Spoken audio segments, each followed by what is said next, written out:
Well, good morning, Dog Adventures. Today we're going to be doing the bagel recipe that we're going to be having some bagels for camp. Maybe. I don't know. Usually we have hot sandwiches, but we're going to bring some bagels just in case. So we're going to make some bagels today. I want to walk through what you're going to need and talk a little bit about what's important about it. I guess 今から日本語の方がいいよね。このキャンプになんかベーグルが大好きけど、でも普通にホットサンドが食べるからでもまあもしできればベーグルも美味しいかもしれないけど、それがまあ作るからそのレシピがもう教えてから、私のスタイルだね。私のベーグルがなんかパンとベーグルの間には、それはまあちょっと柔らかいとか、それ好きから、もう硬いも好きけど、でももう私のレシピがもうから真ん中ぐらいとかね。Okay? So let's go through what we're gonna need to make the bagels, okay? Okay, so I'm a little spoiled, but I deserve it, I think. 30 years I've been waiting for one of these KitchenAid mixers. Finally got one. Love it to death. It just cuts down the time. But I got my KitchenAid here. You don't need it. You can do regular hand kneading. It does take longer, about 8 minutes to 10 minutes kneading and stuff too.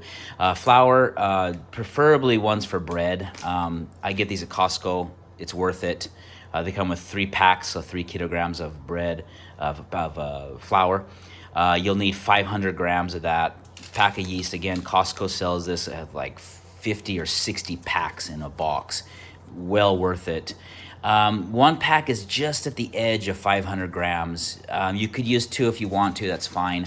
Butter, soft butter, I use about 40 grams of butter. In mine, I like milk. So I do half milk and half water. So a scale is definitely needed, especially how I've changed over from grams from the cups and stuff too. It's well worth it to get grams. I'm gonna make 8 bagels today. So I have two pans here and cooking sheet. So that's the stuff you're gonna need, okay? So let's get started. Okay, we're gonna start this off.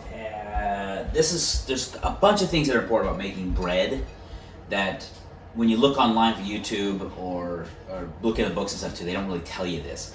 But the first thing that's really important is the dry to wet ratio that they don't really tell you.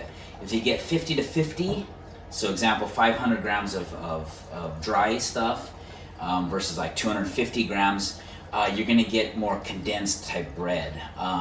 And that'll be like a drier type bread and more dense and stuff too. As you get up higher, to like where this is 500 grams, you go like up to, I'm gonna do 280 or a little bit above that. So you start getting, what do you say, like more of a bread type, more softer type bread. So if you'd ever notice like making white breads and stuff too, when you're kneading it, it's very, very sticky, the ratio. So that's very important stuff too. So what I'm gonna do is, I'm gonna do 140, I like milk in mine for some reason, it had a texture, I like it. You can just use regular water, it's perfectly fine. So I'm gonna do 140 grams of milk, and then I'm gonna top it off to the 280 with a little lukewarm water. And then what we're gonna do is we're gonna heat this up. I just put it in my microwave and let it go, but don't let it get too hot because you'll kill the yeast and stuff too. Also, I like maple syrup in mine, so sorry, gonna get the maple syrup. Maple syrup, you can use though any sugars. Brown sugar's pretty good, or even white sugar's, granulated sugar's fine. I like to put it inside here, so I'm gonna take this up to 320 with my maple syrup. So once we get to 320, that's about right. I'm gonna pop this in the microwave and heat it up. While that's getting heated up, reset this. We're gonna do 500 grams of flour for bread. Now flour for bread has a higher gluten content, higher protein content, which makes it stickier and stuff too. But you can mix it at 50-50, or just a regular one, is fine too, but you won't get as much of that bread effect that you normally want. So take it up to 500, which is, the reason why I do 500 and other recipes don't do that, it's only for economic purposes. These come in 1 kilogram bags. So this allows me to make 2 batches if I want to. So I like that a lot. So, save this for later. Also, I like storing my flour in the refrigerator after you open it. Slows down the weevils. Now, I grew up in an era that weevils were always there. So I haven't seen many weevils anymore. In this era, I think maybe the processing is finer. People complained about it and stuff too. But when I was growing up, yeah, there were lots of weevils in your flour and stuff too. Add the yeast, mix it in there, and then about 40 grams of butter. I don't really measure too much. I usually get about a chunk. If I get off a chunk like that, that's about good. You can use oil, vegetable oil. I wouldn't go with anything crazy like an olive oil. It has a lower smoke rate, lower burn rate. So I really wouldn't use that too much on here. So again, with this fork here, again, economics. I got the warm milk and maple syrup. With this fork, I'm gonna mix it up. It melts the rest of the butter on here. And then with my mixer, I'm gonna turn this off with my mixer. Lock it in place, and then on low speed, just get that butter and the yeast kind of turned up a little bit. And then, you know, after a while, as it's going in here, just slowly start adding the mix in there. Again, in a bowl and stuff too, you can add little by little and then mix it in slowly as you're going along. If you're doing it by hand, it's gonna get really, really sticky. And just deal with it. Don't keep trying to water. Just keep going until it starts getting stuck together. The proteins are actually binding together and stuff too. You can powder a little bit with your hands and stuff too, but it'll be endless, and you'll end up putting more flour inside there. So we're gonna go ahead and mix this. And once everything starts mixing together, I'll put it on a higher speed, and that's called kneading. That's where it starts kneading the bread. This will do it in about 5 minutes, and it'll be perfectly fine. And then I'll show you what that looks like after. Okay.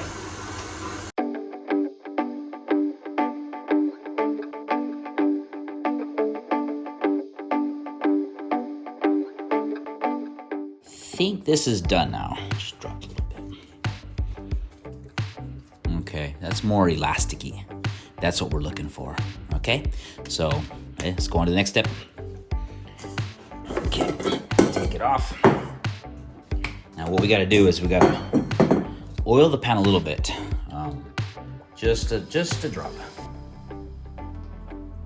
like so, and then we're gonna just mix it around. You can use another bowl. Preferably it would be better, but again, I like to keep things all wrapped together.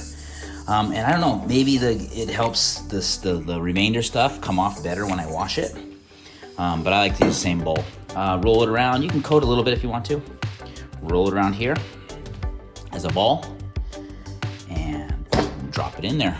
And then we're gonna go do the rising.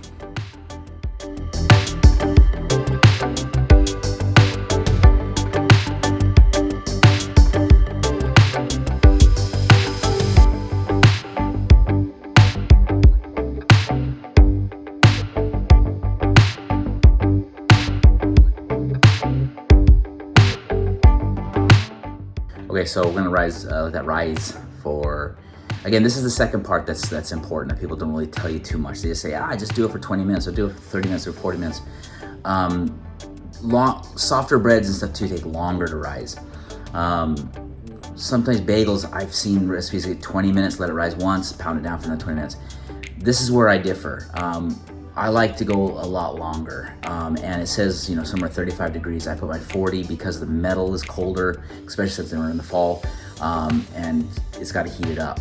I did set the oven 25 minutes to 40 degrees, but I won't take it out 25 minutes. I'm gonna actually, the longer you let it rise, 25 minutes will probably be the base that you want to go for. You're perfectly fine. You can do it. It doesn't come out tasting bad at all.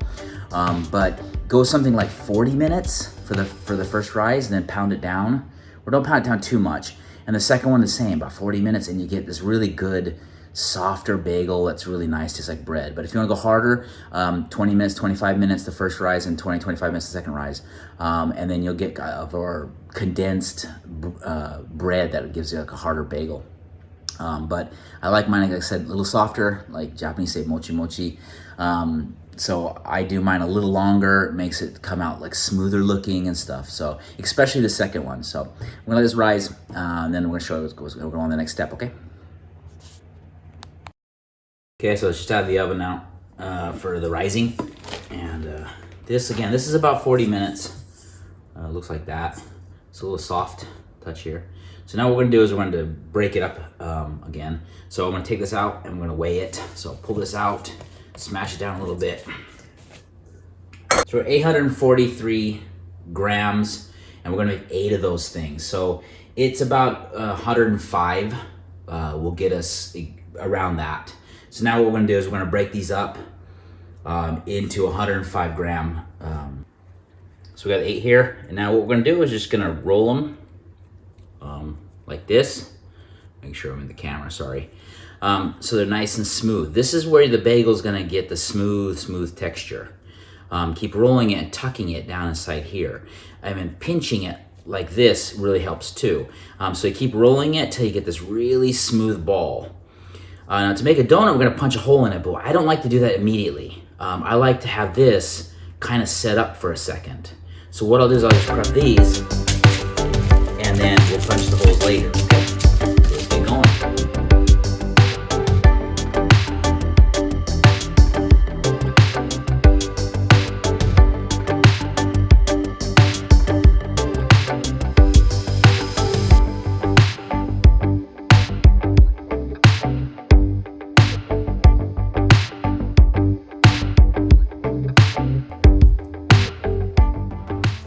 Okay, now that we've got the 8 going here, what we're gonna do is now just do the holes, punching the holes inside there.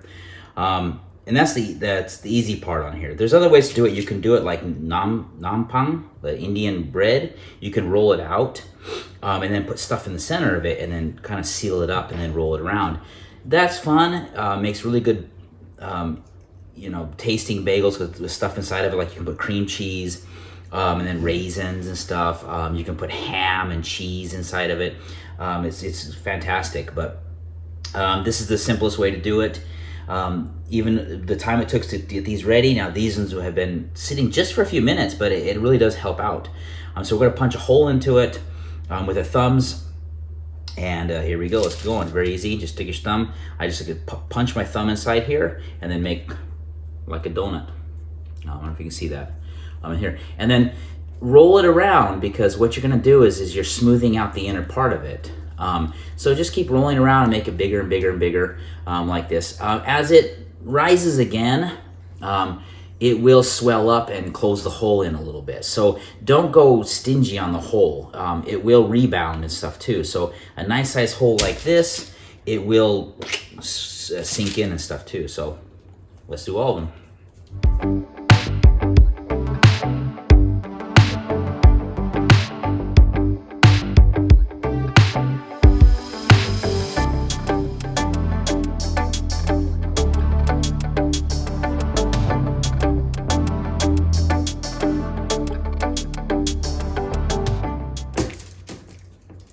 Okay, so let's take it back to the oven, let it rise again. Again, this is the part where if you do shorter, you're gonna get tougher bagels, you know, more condensed. Again, I like to let them rise again for about 40 minutes, so they get more like a bready and softy and stuff too. So let's pop them in and let them rise up.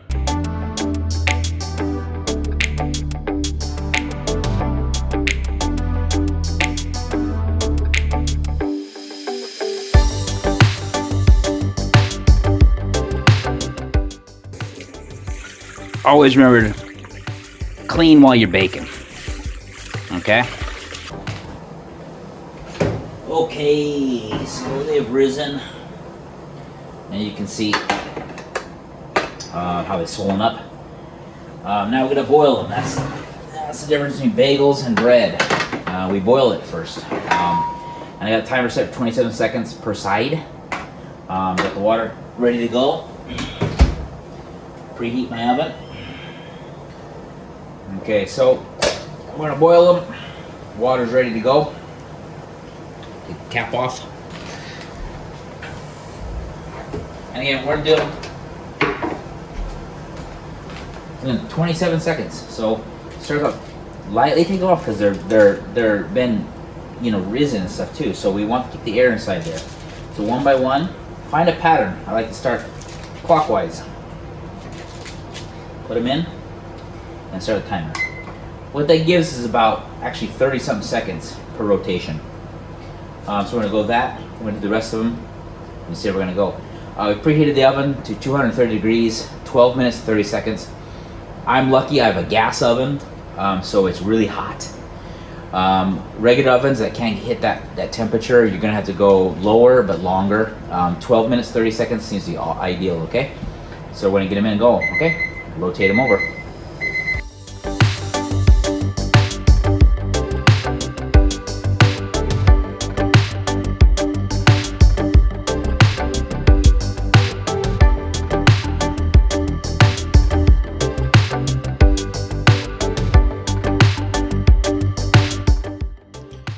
Okay, we're done. Let's see, here we go.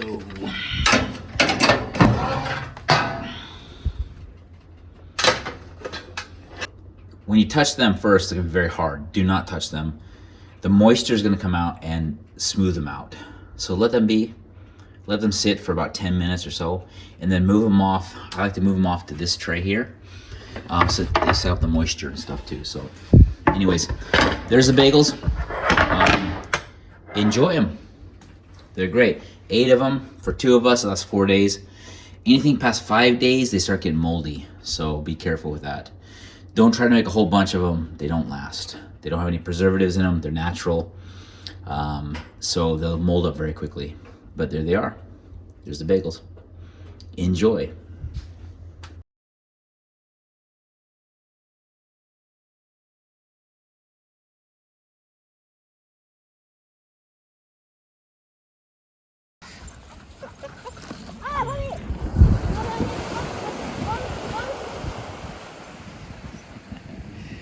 She got away, huh?